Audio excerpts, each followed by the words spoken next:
Okay, thanks for joining me. Today we're going to talk about chapter 8.4, the hyperbola. So we've got our long definition here, and then we'll check out a picture for it. So a hyperbola is a set of all points in a plane, the difference of whose distances from two fixed points is a positive constant. These two fixed points are called foci. The hyperbola has two separate curves called branches. The 2 points where the hyperbola intersect the line joining the foci are called vertices. The line segment joining the vertices is called the transverse axis of the hyperbola. The midpoint of the transverse axis is called the center, and the line through the center and perpendicular to the transverse axis is called the conjugate axis. Okay, so there's a lot of parts to this hyperbola, and I think that this is one of the more complex conic sections. So if we look at a picture here, we've got two fixed points called foci. Okay, so foci and foci. Then the actual hyperbola is this curve and this curve. And these curves are called branches. Branch there, branch there. If I connect the two foci with a line where they intersect those two branches, it's called the vertices. Vertice there and vertice there. The line segment between the two vertices, that line segment is called your transverse axis. It is also known as 2A. And we'll get to that here in a second. Perpendicular to that axis, going through the midpoint, which the midpoint is also called the center. So perpendicular to that is called the conjugate axis.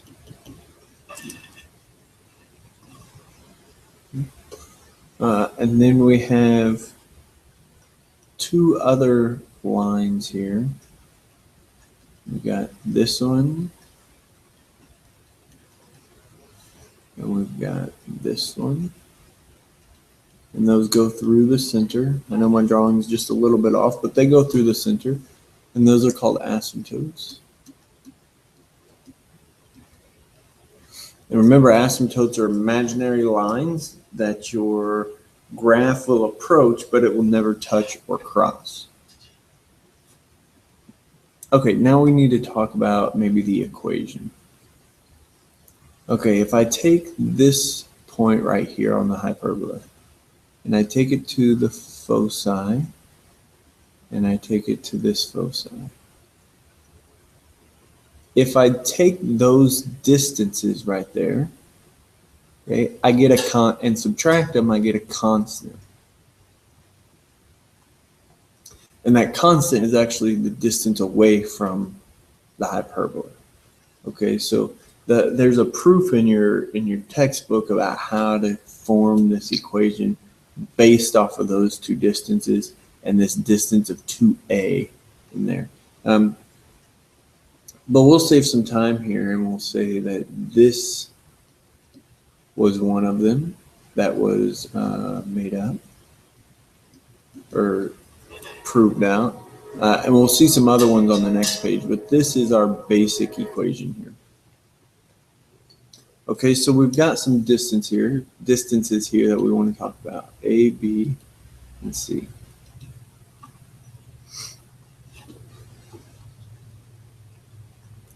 Okay, A is the distance from the center to the vertice. So the distance from the center to the vertice. So that's A, hence where we got 2A is the transverse axis all the way across. C is the distance from the center to the foci. From the center to the foci, that is C. And B is the distance from the vertice to the asymptote.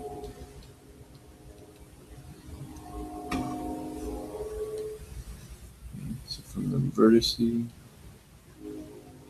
the asymptote. Right there. Now, what we can do, that is B, we can form a right triangle out of this, okay? And it just so happens that the distance from the center to the foci is also the distance along this asymptote up to B. So that's C. Again, the proof of that is directly in your book, but we're really worried about just graphing it. So in this case, I've formed this right triangle right here, and I can say that C squared equals A squared plus B squared, which is different than the one we used with the ellipse. Okay, so let's look at some examples.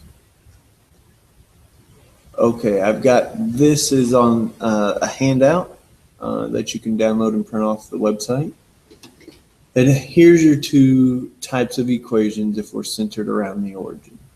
Okay, notice that A comes first on both of them. A doesn't matter the size, it can be the biggest or the smallest.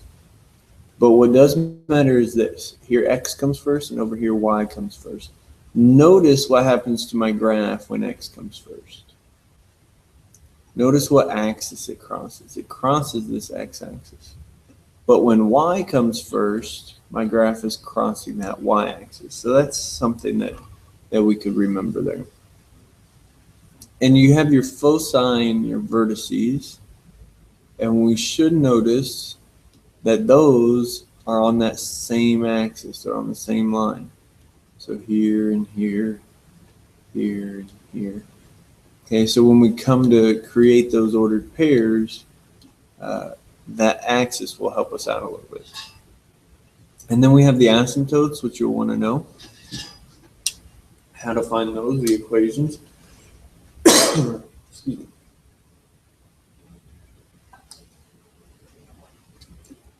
If x comes first, it's b over a minus b over a. When y comes first, we just have to flip the slope upside down. Okay. So find the foci and the vertices of the hyperbola. So here's our equation. Just to kind of give us an idea here, x comes first, so it's going to cross my x-axis, something like that. So I want to find A, B, and C. Okay, A is always first, so A is the square root of 9, because remember 9 equals A squared, so A is 3. B is the square root of 4, which is 2. And from earlier, we know that C squared equals A squared plus B squared. So if I take 9 and 4, I get 13. Then I got to take the square root of 13. So then we want to look at the vertices. And again, the vertices, we want the distance from the center to the vertice. Well, that goes along with A. So I've got, along the x-axis, I got negative 3, 0, and 3, 0. Then I want the foci. The foci goes along with C. So that's minus radical 13, comma 0, and radical 13, comma 0. And one other thing that will be helpful for when we go to graph is the asymptotes. Okay, x is first, so that's y equals plus minus b, which is 2, over a, which is 3x. Okay, and these 6 things right here are what you're going to want when we go to graphing. Okay, so it's just easiest if we go ahead and start practicing finding those. Find the equation of a hyperbola whose vertices are located at 0, 4, and 0, -4, whose foci are located at 0, 5, and 0, -5. So if I just sketch out a quick graph here of what's going on. So 1, 2, 3, 4, 5. I'm at 0, 5, or 0, 4, and 0, 5. And I'm also at the negative ones. 4 and -5. Okay. And those are the vertices with the foci. So I'm noticing here that my hyperbola is crossing the y-axis. So that automatically tells me that y comes first. So I've got y squared over a. A, again, is the distance from the center to the vertice, which is 4. So I got 4 squared minus x squared over b. Well, the only other distance I have is from the center to the foci, which is c, and c is 5. Well, remember, a squared plus b squared equals c squared for hyperbolas. If I resolve it for b, okay, I just want to get b all by itself right here. You got b squared equals c squared minus a squared. Well, c squared is 25. A squared is 16. 25 minus 16 is 9. So b squared is none, equals 1. So if I reduce this, I've got y squared over 16 minus x squared over 9 equals 1. And there's your equation. So we take what we're given, graph it out to kind of visually see what's going on here. Okay, graph the hyperbola now. So again, I'll list out my 6 things. We want A, B, C, vertices, foci, and asymptotes. All right, so A comes first. So A is the square root of 4, which is 2. B comes second, square root of 9 is 3. And C, if I just take these two, add them up, and then take the square root, so square root of 13. All right, so X is coming first, so that tells me that when I graph it, it'll cross the x-axis somewhere at the vertices. So the vertices go along with A, so that's minus 2, 0, and 2, 0. The foci will be just past that, and it goes along with C.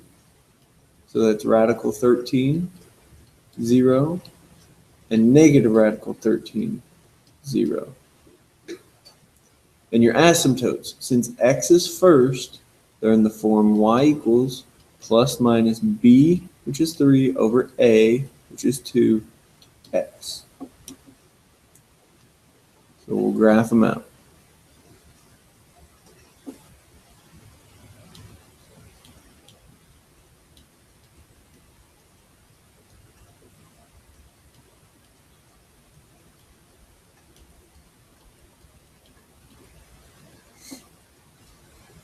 Okay, so let's start with the vertices. It crosses the x-axis here. So I'm at negative 2, 0, and 2, 0. From there, I can do the b.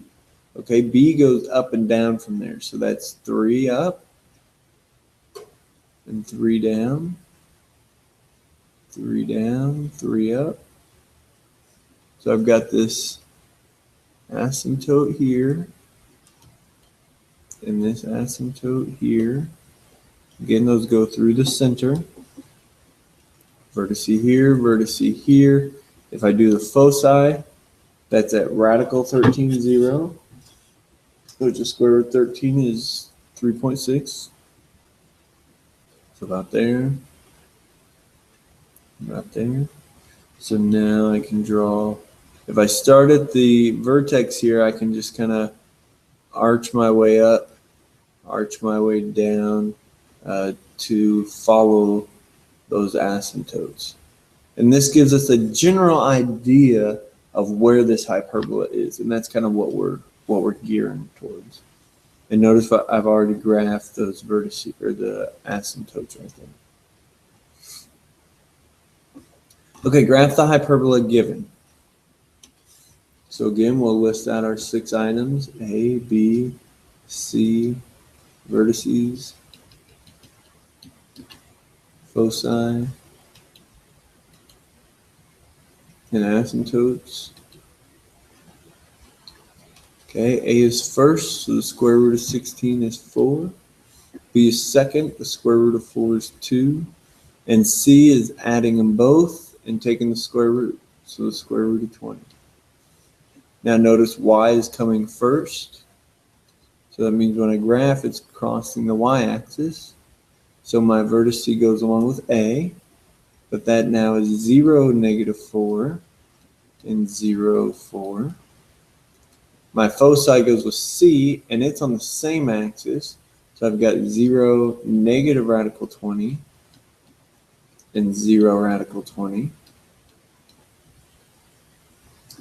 And your asymptotes, since Y comes first, it's Y equals plus minus A over B. So that's 2x, 4 over 2. So then we'll go and graph.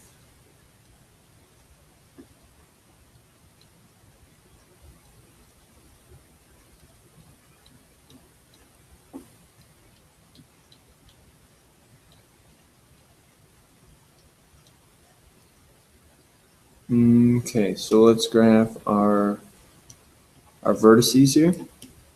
So I'm at 0, 4, and 0, -4.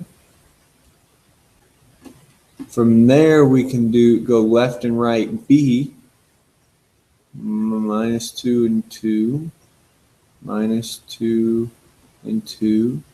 That gives me my asymptotes here. And my graph is just a little off here because of that curved axis.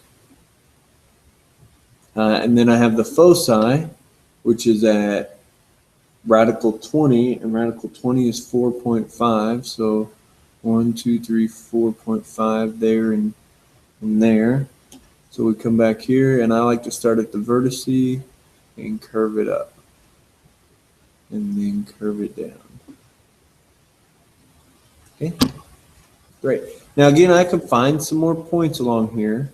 All I got to do is pick some x values or some y values and plug them in.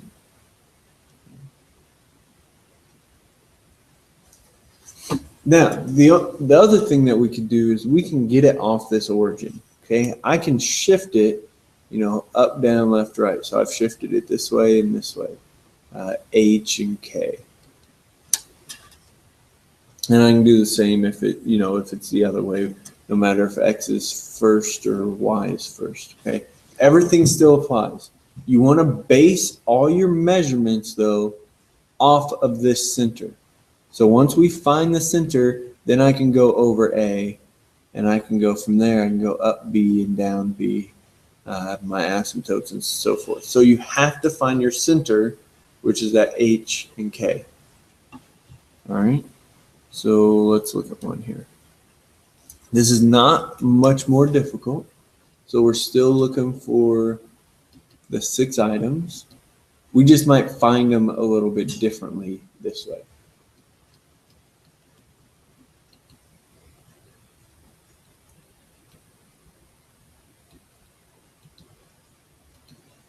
Okay, so A again is always first. So that's the square root of 16 is 4. B is second. That's the square root of 9 is 3.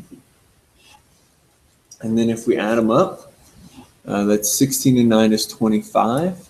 Square root of 25 is 5. So you got a 3, 4, 5 here. Okay, we also need the center. Since I've got numbers up here with X and Y now as factors, I know that the center is not at 0, 0. So the center is at H, which is with x, so 1, comma, k, which is y, 2.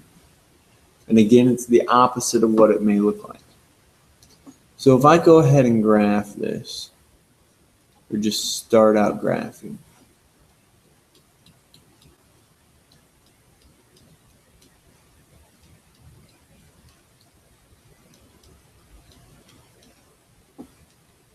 okay, so let's say we graph the center at 1, 2. Okay, and remember y is first here, so we're going to have something like this and like this, just moved over a little bit. Okay, to find the vertex or the vertices, we go from the center and we use A. So in this case, we're going to go up 4 and down 4. And now I can label my vertices here. So that is 1, comma 6. And 1, comma negative 2. Now, what did I do? Well, whatever letter came first here, I just took the 4 and I added and then subtracted it to that number. Okay. Well, the foci is going to be on the same axis. The y, it's in the y direction, so we'll just take c, which is 5, and add it to the y. So that is 1, comma 7 and 1, comma negative 3. So that's here and here. All right.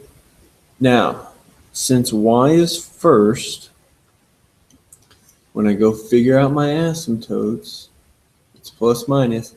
That is a over b still, so 4/3. But we've shifted this center. Okay, and we should remember how to shift lines. It's just like shifting lines and parabolas. Okay. So we're going to take x minus 1 because we went right 1, and then plus 2 because we went up 2. You could also double check that. Here, if I go from the center or from the vertice, we're going to go left and right 3 spots. So 1, 2, 3, 1, 2, 3. From here, 1, 2, 3. 1, 2, 3. And here are my asymptotes. Now it doesn't go through the origin this time, it goes through the center. So it's going to look different than the other ones. Okay, and then you can check those.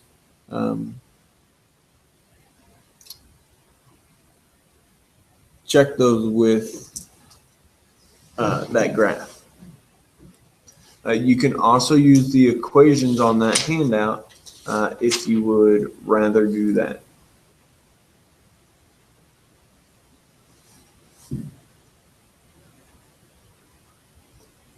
So now I start at the vertice and I just arch my way down along the asymptotes. Okay.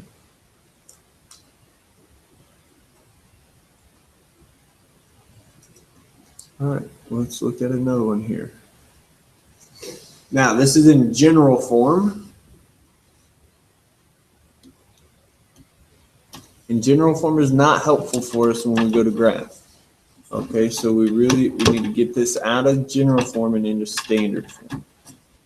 So just like we normally do, we're going to separate the x's and the y's.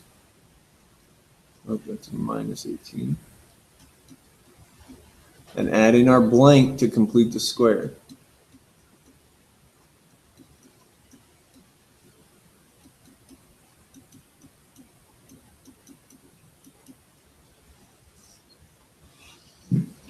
Okay, my leading coefficient has to be a positive 1. So we'll factor it out.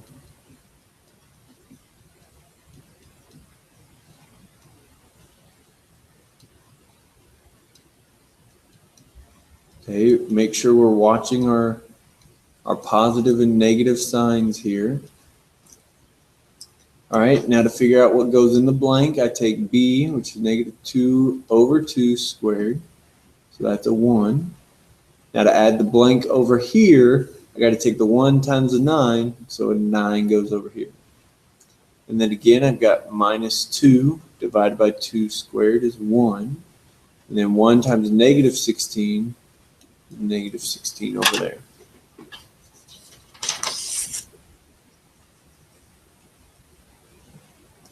So then we'll factor these out. So you have 9x minus 1 squared minus 16 y minus 1 squared equals 144. Now this term over here by itself has to be a 1, so we will just divide everything by 144.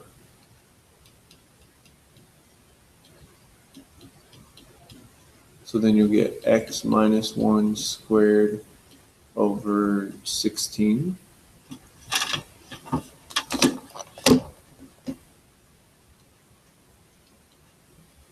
Minus y minus 1 squared over 9 equals 1.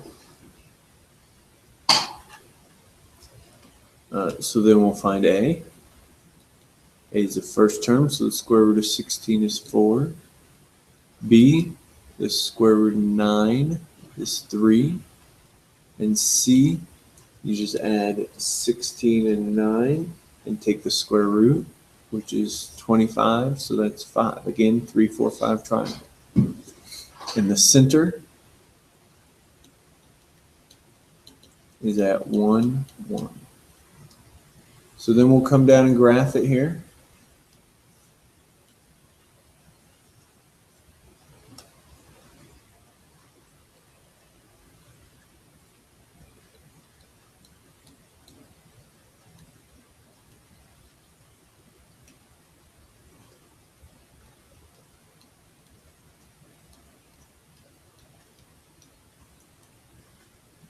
Okay, so x came first, and the reason being is because you want this negative in the middle. Okay, you can't put negative y at the beginning. So x is first, so just kind of a reference, I should have something like that. So the vertices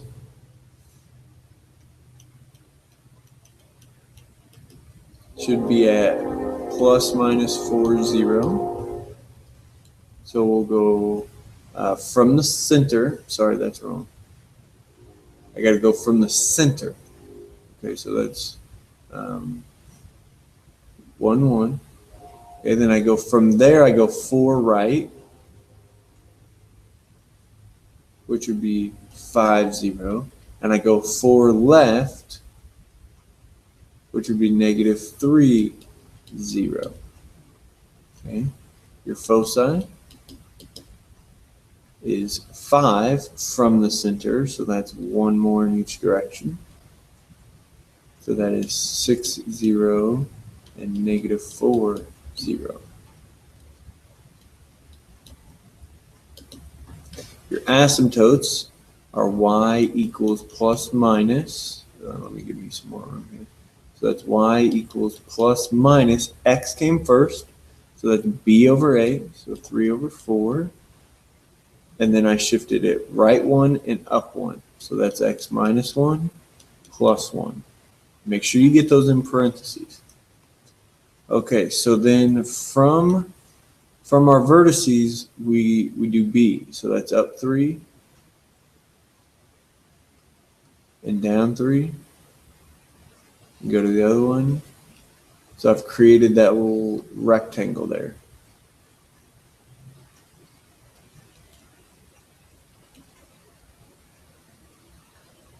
Okay, and then I can kind of curve that hyperbola around.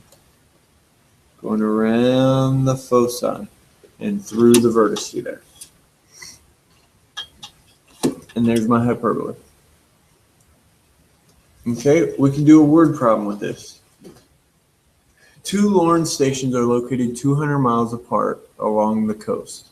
If a ship records a time difference of 0.00043 seconds and continues on a hyperbolic path corresponding to that difference, where does it reach the shore? Okay, so we're going to base this around the origin to make it easier. So I've got a station here and a station here, that are 200 miles apart. So this is 100, and this would be negative 100. Now, a LORN station stands for Long Range Navigation. Okay, so this is used for helping ships navigate through the sea. So I've got this ship that's off here, and I want to know if it continues on this hyperbolic curve, where's it going to land on the shore? So there's the shoreline. Okay, so I'm going to use the fact that distance equals rate times time, and this is miles per second. Okay, so I need to know the distance that that radio signal traveled.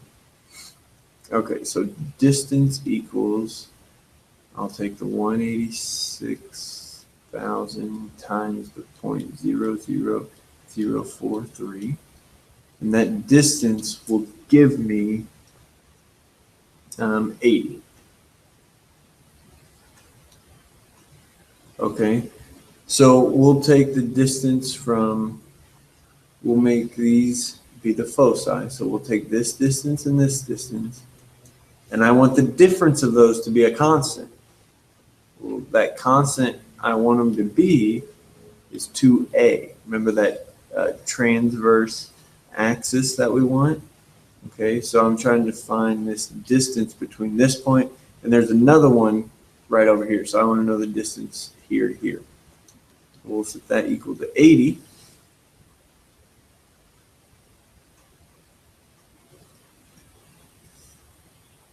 So that means that A is 40.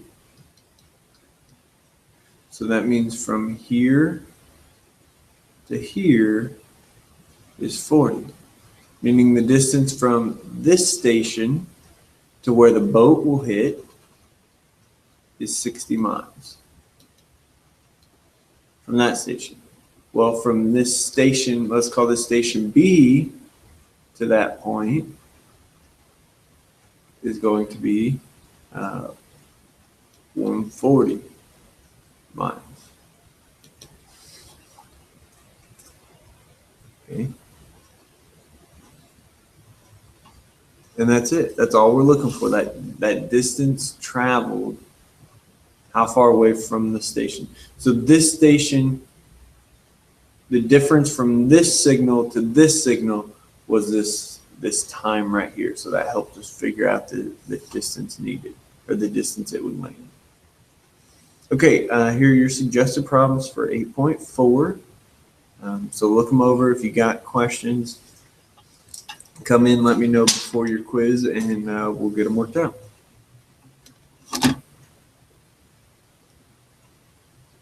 Again, if you need the website for the handout, let me just remind you that it is sites. The website is sites.isdschools.org/bjones, and look under college algebra. All right, thanks for watching.